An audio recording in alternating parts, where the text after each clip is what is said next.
A massive winter snowstorm, another one, cutting across the northern half of the United States, reaching from Michigan all the way to Maine. Planes, trains, automobiles, all stalled in the high winds and the snow.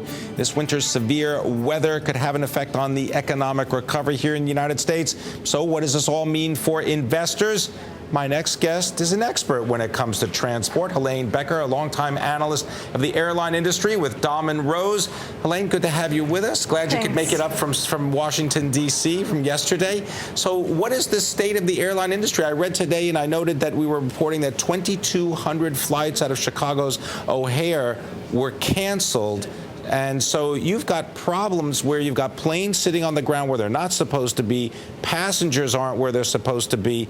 How is the airline system going to detangle all this? Yeah, it's been a real difficult winter. We've had so many flight cancellations. Normally, it's not this horrible, but this isn't a normal year, either in terms of weather or the Tarmac rule, which was not in effect last year and is in effect now. What's the Tarmac rule? And so this is the rule that said that if a plane was on the ground with passengers on it for more than 3 hours, the airline would be fined $27,500 per passenger. So we're talking fines in the millions of dollar range. And when you think about the planes being in line and to take off and then having to go through the de-icing process, so if they're out there and an hour and a half goes by, it could take an hour to turn them around and get them back to the gate.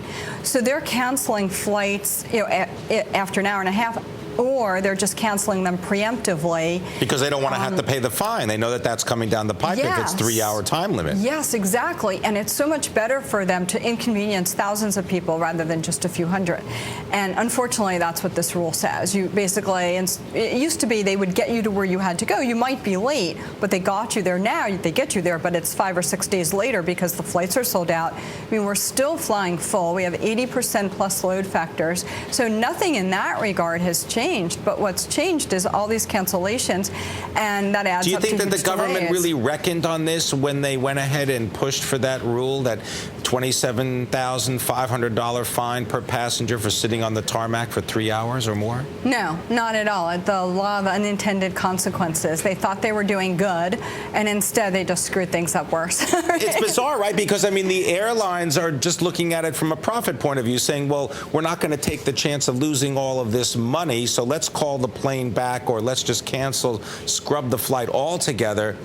There's no reason why we should do otherwise. Our shareholders are going to be happy because we're maintaining some discipline on how we run our business. Right, exactly. And, they inconvenience a few passengers, well, thousands in this case, and these 20, the flights are being canceled, and it's every week right now, right? Flights are being canceled every week, and it's unrelenting this winter. This has been particularly egregious in terms of weather. Then you add the rule onto it, and the airlines are doing the best they can, but, there's a revenue impact, there's a cost savings, and net, we're thinking kinds of tens of millions of dollars impact this winter so far. So what does this mean for specific airlines? I know that just out of Chicago O'Hare, we're talking about UA Continental.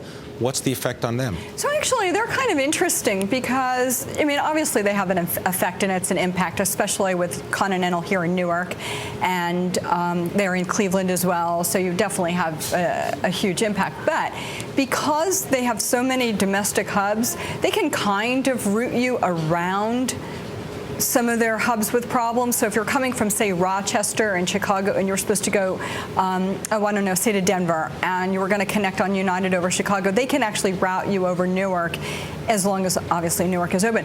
But they can keep the passenger. They have a little bit more flexibility. Yeah, exactly. Where some of the other airlines, they just cancel you. You're canceled for several days, and that's about that. Any airline that's going to be affected more than others in this turmoil?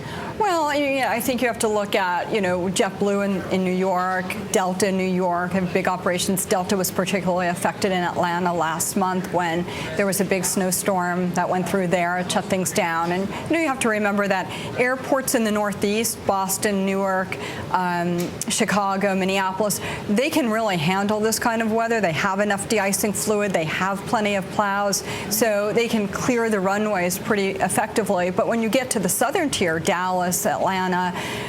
They're not used to dealing with this kind of weather, so things really shut down. People can't get to work. The turmoil is much greater there. Yes, and sometimes the airlines have to cancel flights because their ground personnel, station agents, can't get to work, and that's a problem too. So it just builds on itself. I want to give you just 10 seconds. Hawaiian Airlines was downgraded by a competitor today. Do you still like the stock? We do, for very good reasons. Okay, all right. We'll look forward to having you on the future. We'll get more details from you. Thank you very much, Helane Becker, Dahlman Rose, sharing your insights in the airline industry.